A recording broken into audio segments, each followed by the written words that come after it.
Welcome, fellow veterans. From the tip of the spear to in the rear with the gear. I went from active duty infantry to reserve component logistician. I'm your host, CEO, entrepreneur, trial lawyer, and Lieutenant Colonel retired John Barry. The military lessons that I learned helped me grow an 8-figure business that has maintained consistent annual double-digit growth, landing on the Inc. 5000 list of fastest growing companies in America every year for the past 7 years, and has allowed me to continue to serve America's heroes. We all know the poor soul who almost enlisted, who almost joined the military. Then there are those of us who had only one active duty tour. There are others who stayed in longer, and there are those who stayed in for over 20 years. The question comes up time and time again. Do I re-enlist? Do I stay in? And there's the path that you can take, and there's the path that you don't take. And it seems that the grass may always be greener on the other side, so long as you fertilize it and you water it and you're willing to commit to it. I had the great fortune in 2014 when I went to my pre-battalion command course. When I showed up, I was still on the same career trajectory from the lieutenants in my IOBC class. We went from being lieutenants together to now we're all getting ready to go to battalion command. And some were even from my first duty station. And we had great conversations. While I had only had 2 deployments during my time, many of them had 6, 7, or 8 deployments. And we talked about our futures and our families. And some talked about being in for as long as they could. And others said, hey, after battalion command, I'm getting out and here's my plan. And we talked about the sacrifices and whether having a family early or having a family later was better. And some of them had families young. Some of them decided they would wait till they retired to have a family, to raise children, so that they could be around. They didn't want to have a family where they had to deploy. I know how difficult that can be. My daughter was 4 months old during my first deployment. So we talked about all of those things and the important decisions we have to make about our futures. The discussion we have about staying in or getting out is a discussion we have that goes beyond the military. Throughout our lives, we hit many milestones where we have to decide whether we're gonna stay in or get out. We have to decide whether we're gonna stay in the military or get out. We have to decide whether we're gonna stay in our career field or get out and try something new. We even have to make those decisions about relationships. Are we gonna stay in this relationship or are we going to get out? And that may be a romantic relationship. That could even be with a peer group. These are not my peers anymore. I don't wanna be around these peers. I wanna be around peers who want a bigger, better future.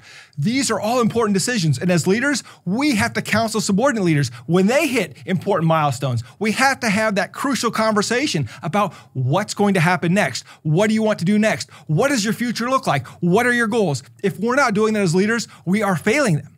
And then we have to have that other conversation with our subordinates and with ourselves. What's holding us back from those opportunities that we want? Are relationships holding us back? Are our beliefs holding us back? Are our values holding us back? The values that we have early in life sometimes change. Sometimes they evolve. As we grow and mature, our perspectives change. And that's okay. We have to be willing to understand that as human beings, we don't just come to the world with one set of values that are forever in stone. Instead, we evolve, we develop, and we grow. And that's important because there are individuals with Carol Dweck calls fixed mindsets and growth mindsets. And the people with fixed mindsets want to keep things the same. These are generally intelligent people who love being told they're intelligent. They don't want to fail. They're afraid of failing. Whereas those with growth mindsets are okay with failing. They understand that they are going to grow. They're okay with being told you're not that smart because they know they can get smarter. So our beliefs, our values, and our mindset all play a role into where we go in life. Unfortunately, fear plays a big role in our decision making, especially for those of us that have accomplished a lot of great things. Early on in my career as a lawyer, I wanted to be the best possible lawyer I can be. I didn't even think about growing the organization. I thought about serving my clients, and I thought about what I could do to win, to get them the best possible result, and to build a great team. But I didn't want a big team. I just wanted to hit specific targeted goals that I had. But they were achievable, and I achieved those goals at age 40. And then I had to decide, what is next? Do I keep going where I'm going? Do I keep the same goals, or do I do something bigger? In our lives, we all reach a point where we have the successes that we want, where we hit those goals, and the question becomes, Can we get even bigger? Can we grow even bigger goals and opportunities? Or do we start dying? For me, I didn't even consider the goals of growing a bigger, greater organization until I had hit those individual technician or practitioner goals as a lawyer. There were certain organizations that I wanted to qualify for. There were certain cases I wanted to win, certain opportunities that I wanted to have, that I had to earn my place at the table. After I hit these goals, I felt an emptiness. I thought somehow my life would slow down and become comfortable, that I would be accomplished and I could be happy watching TV, just relaxing. And look, I know plenty of people that are. I know plenty of very successful people who hit the pinnacle of their career, late 30s, early 40s, and have coasted. And they are very happy because they spend their time with their family. They spend their time doing what they value. But I don't have the same values. And it goes back to when I was 10 years old and had a paper out. I have always been entrepreneurial. I had to realize that that's who I was. I wasn't going to grow into that complacent person that many of my peers had become. I wasn't like them. I was different. And that's okay. The problem was I didn't have peers that were different like me. In many ways, I was a freak. Right? People were saying, well, why aren't you happy? Why aren't you satisfied? You've got some great professional accomplishments. You've done a great job as a lawyer. You did a good job as a military officer. Now's the time to enjoy your family. Now is the time to settle down, slow it down, enjoy it, enjoy the people, enjoy the time. And I tried to do that. But that just wasn't me. And that doesn't mean I don't love my family and want to spend time with them. I absolutely do. But it is in my nature. It is who I am, that I want to continue to grow teams, that I want to help others build a bigger, better future, that I want to build a community. This is my purpose. This is who I am. And I've heard from many of the veterans listening. I've had conversations with some of you that is not for you. And that's okay. For many of you, you've lived accomplished lives. You've done great things. And at this point, you've earned your opportunity to slow it down. That just is not me. Here I am, almost 50 years old, and I have not slowed down. In fact, I feel things ramping up. And it's a great feeling, but I understand that that's not for everybody. But the thing that concerns me is when I talk to some of my peers who have had great, successful lives, who say, well, John, I'd love to do what you're trying to do, but what if you fail? Or what if I fail? And for me, I'm okay with failure. As we talked about before, the fixed mindset and the growth mindset. Those with the fixed mindset worry that if they fail now, in their late 40s, they will be called failures for the rest of their lives, which simply isn't realistic. Whereas if I fail, it's a growth opportunity. I will learn something new.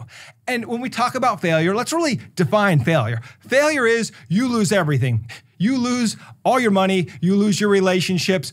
What happens next? How are you going to take care of your family? My answer is that if I take the wrong path and I fail, I still have a few things going for me. Number one, I'm a veteran. There are plenty of resources out there to help veterans. You are a veteran. You earn those resources by the blood, sweat, and tears that you sacrifice for this country. Those resources are here for you, and you should be proud to take them. I talk to so many veterans who don't want to ask for help or ask for the resources, but they're there for you. And as a country, we should be proud anytime any veteran ever uses those resources. The second thing is that as a leader, even if you fail, your subordinate leaders, your supervisors, they're still out there and they're willing to help you. And I've asked for help a lot. I have failed a lot. And the thing that has kept me going is those relationships. But not that people have supported me necessarily financially or with labor, but that they gave me the moral support. They said, John, I'm willing to help in any way I can. What do you need? Sometimes that's all I need to hear. In the previous episode, I brought up the sergeant major who asked me to participate in the 50-mile march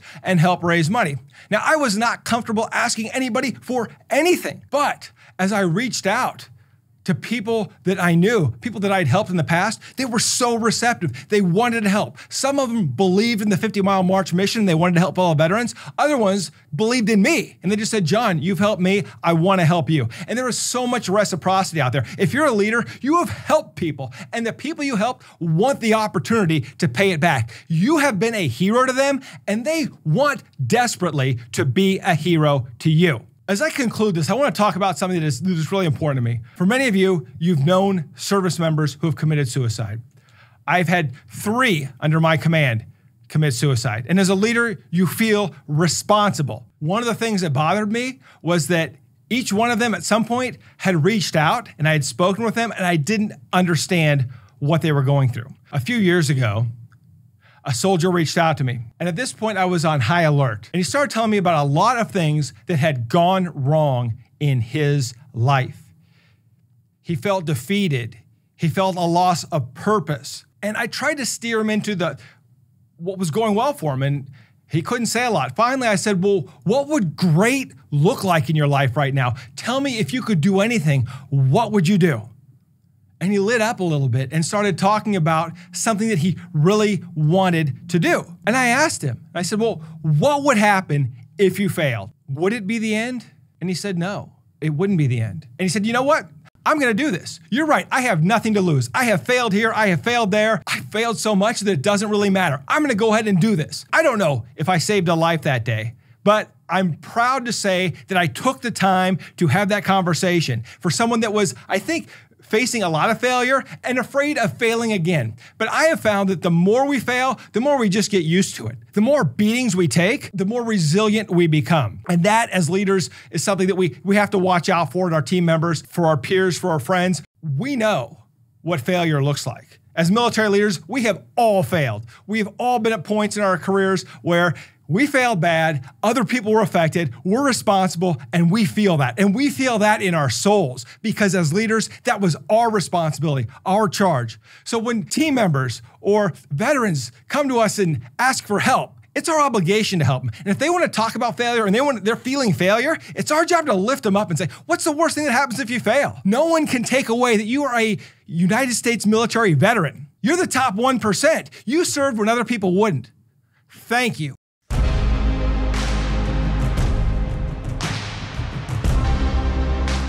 After action review, number one of the biggest decisions we make is whether to stay in or to get out, whether that's in the military, a civilian profession, or a relationship. Number two, we continue to grow, develop, and evolve. Who you were at 18 when you were enlisted or 22 when you were commissioned may not be the same person you are when you get out of the military. Our values change. Number three, as a veteran, there are always people there to support you. 3 down. If you have a fixed mindset as opposed to a growth mindset, you will be risk averse and you will be concerned about failure, and growth will always be a challenge. Number 2, no matter what we do in life, we will fail from time to time. And the more we fail, the more we learn. Number 3, not every opportunity is a good opportunity. We have to examine our relationships, our beliefs, and our values.